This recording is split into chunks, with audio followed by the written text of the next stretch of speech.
Supreme court ने Delhi NCR की सड़कों पर से आवारा कुत्तों को हटाकर उन्हें शेल्टर होम में रखने के लिए कहा है। सड़क के कुत्तों को शेल्टर होम में रखा जाएगा, इंसानों के बीच से हटा दिया जाएगा। इंसान अकेले रहेंगे, बेफिक्र और सुरक्षित।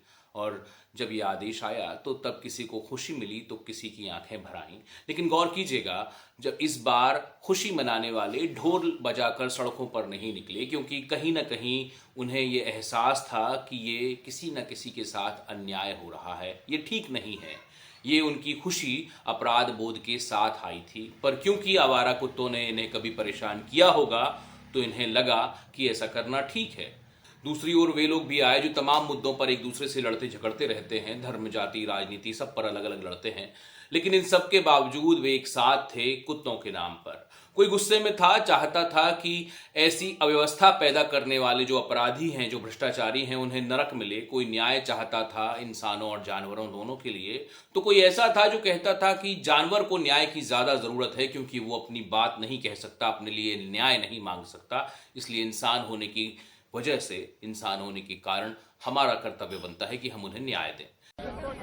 ठीक है, एक अपने गाँव से आवाज उठाएंगे। हम यहाँ पे किसी की नेगेटिविटी, किसी की बुराई नहीं करेंगे। मैं अपने कॉलेज में रोज मेरे को डीएम्स आ रहे हैं, रोज कि तुम लोग तो झूठे लवर हो, सिर्फ डॉग लवर हो। पक्की है।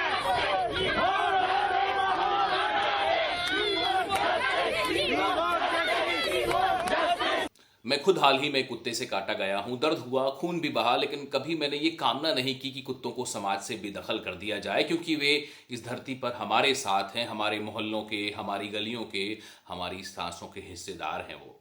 अगर भगवान ने ही इंसान, पशु पक्षी और हर जीव की रचना की है, तो हम फिर कैसे भगवान की इस कृति को अपने शहर से, अपनी रिहाइश से बाहर निकाल सकते हैं। मुझे कुत्तों से प्रेम करने के लिए किसी ईश्वरवाद की जरूरत नहीं लगती, क्योंकि प्रेम अपने आप में ही ईश्वर है, और जो नफरत सिर्फ नस्ल या प्रजाति के आधार पर हो, वो अपने आप में ही शैतान है। अब जरा हमारी संस्कृति को देख लीजिए। ऋग्वेद में एक सरमा का उल्लेख है। इंद्र की दूत होती हैं सरमा, जिसने चोरी हुई गायों को खोजा था। सरमा को सत्य और अंतर्ज्ञान की देवी माना जाता था। उनके पुत्र थे सरमेय, यमराज के असिस्टेंट, सहायक थे वो, जो मृत्यु और न्याय की सीमा पर पहरेदारी करते हैं। ऋग्वेद और अथर्ववेद दोनों में ही इसका जिक्र है। महाभारत में जब धर्मराज युधिष्ठिर जो हैं वो स्वर्गारोहण के लिए जा रहे होते हैं, स्वर्ग की यात्रा पर होते हैं, तब एक कुत्ता उनके साथ अंत तक रहता है। वह कुत्ता लगातार युधिष्ठिर के साथ रहता है। अंत में वही कुत्ता जो है यमराज निकलता है, धर्मराज निकलता है, जो उनकी धर्मनिष्ठा की परीक्षा ले रहा होता है। भैरव, शिव का उग्र रूप, हमेशा कुत्ते के साथ चित्रित होते हैं। उन्हें स्वपथी यानी कुत्तों का स्वामी कहा गया। महाराष्ट्र और कर्नाटक की लोक परंपराओं में इन्हें खनोबा और हड़काई माँ के रूप में पूजा जाता है। दत्तात्रेय त्रिमूर्ति का अवतार 4 कुत्तों के साथ दिखते हैं। ये चारों कुत्ते वेदों का प्रतीक माने जाते हैं, चारों वेदों का प्रतीक माने जाते हैं, यानी ज्ञान की पहरेदारी करते हैं। गरुड़ पुराण में भी यमलोक के द्वार पर 2 कुत्तों का वर्णन है, एक काला और एक पीला। वे आत्माओं के मार्गदर्शक और रक्षक माने गए।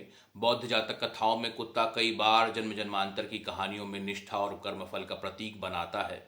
जैन परंपराओं के कुछ कथाओं और चित्रणों में साधु संतों के साथ कुत्ते को दिखाया गया है। एक तरह से ये जांचने की कोशिश है कि इंसान की अहिंसा वाकई सच्ची भी है या नहीं। आदिवासी परंपराओं में कुत्ता सिर्फ शिकार का साथी नहीं था, बल्कि पूर्वजों की आत्मा का रक्षक भी माना गया। मध्य भारत की भील और गोंड कहानियों में कुत्ते को अक्सर आत्माओं के मार्गदर्शक के रूप में देखा जाता है। दुनिया की दूसरी संस्कृतियां भी ऐसा ही कुछ कहती हैं। यूनानी मिथक का सेरबेरस, 3 सिर वाला कुत्ता, नरक के द्वार की रक्षा करता है। मिस्र का अनुबिस, कुत्ते के सिर वाला देवता, मृत आत्माओं को न्याय दिलाता है। चीन और जापान की लोक कथाओं में कुत्ता समृद्धि, सुरक्षा और शुभता का प्रतीक है। इस्लामिक परंपरा में कुरान की कहानी असहाब कहफ यानी गुफा वाले लोग, जहां एक कुत्ता अपने मालिकों के साथ 300 साल तक वफादारी से पहरा देता है। यानी हर धर्म, हर संस्कृति, हर सभ्यता ने एक ही संदेश दिया है कि कुत्ता केवल एक पालतू जीव नहीं है, बल्कि न्याय और निष्ठा और धर्म का प्रहरी है।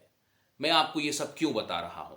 इतनी धार्मिक कथाओं का क्या मतलब है? वो इसलिए क्योंकि आजकल बहुत सारे धार्मिक लोग मैंने ऐसे देखे हैं जो कुत्तों को किसी भी तरह से अपने आसपास से निकाल देने के लिए आमादा हैं। वो चाहते हैं कि कुत्ते उनके आसपास दिखाई ना दें।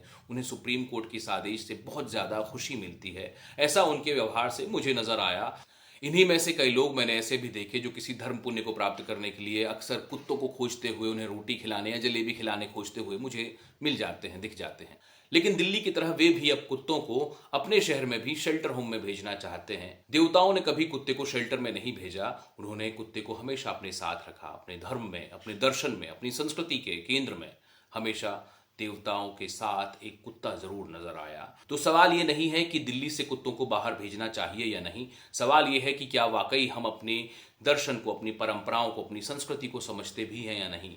क्योंकि देवता सबको साथ लेकर चलते हैं और आज हम वही सबको बाहर भेजने पर तुले हुए हैं। जीव के प्रेम में ही ईश्वर है और नफरत जो सिर्फ उसकी नस्ल या प्रजाति पर आधारित हो, वो शायद इस दुनिया का सबसे बड़ा पाप है। दिल्ली या देश में कुत्तों के साथ क्या होगा मुझे नहीं पता, लेकिन इंसानों के तौर पर हमें इन जीवों की जिम्मेदारी लेनी होगी।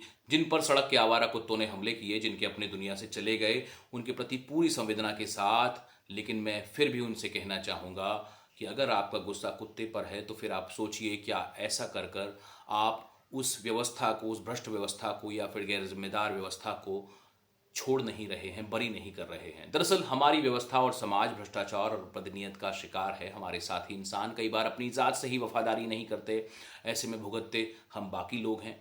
ऐसे में जो वफादारी करते हैं यानी कुत्ते, उन्हें इसका दोष क्यों देना। इसके बावजूद आपकी अपनी राय हो सकती है और आपकी राय से असहमत होते हुए भी उसका सम्मान होना चाहिए, लेकिन हर बार इस अपील के साथ कि हम इंसान हैं, हमारी जवाबदेही ज़्यादा है। अगर हम किसी ईश्वर को मानते हैं तो उसे जवाब हमें ही देना होगा, और अगर नहीं मानते तो आपकी आत्मा तो आपसे लगातार पूछेगी ही। तो संदेश यही है कि अपने आसपास के कुत्तों से इतनी नफरत ना कीजिए, उनके स्वभाव को समझिए, उनकी ज़रूरतों को समझिए और समझिए उस भ्रष्टाचार को जो उन्हें काबू करने के लिए होने वाले खर्च को खुद डकार जाता है। अगर आपको ये बात समझ में आए तो पूछिएगा जो लोग आपके यहाँ कुत्तों को पकड़ने आते हैं, क्या कुत्तों की आबादी बढ़ने देने में केवल कुत्तों का योगदान है या किसी और का भी है, भ्रष्टाचार का भी है। मुझे उम्मीद है आपने ये वीडियो पूरा देखा होगा और आपको ये अच्छा भी लगा होगा। अगर अच्छा लगा है और पूरा देखा है तो प्लीज़ इसे अपने साथियों के साथ शेयर कीजिए और जाहिर बात है मेरा YouTube सब्सक्राइब भी कीजिए। शुक्रिया।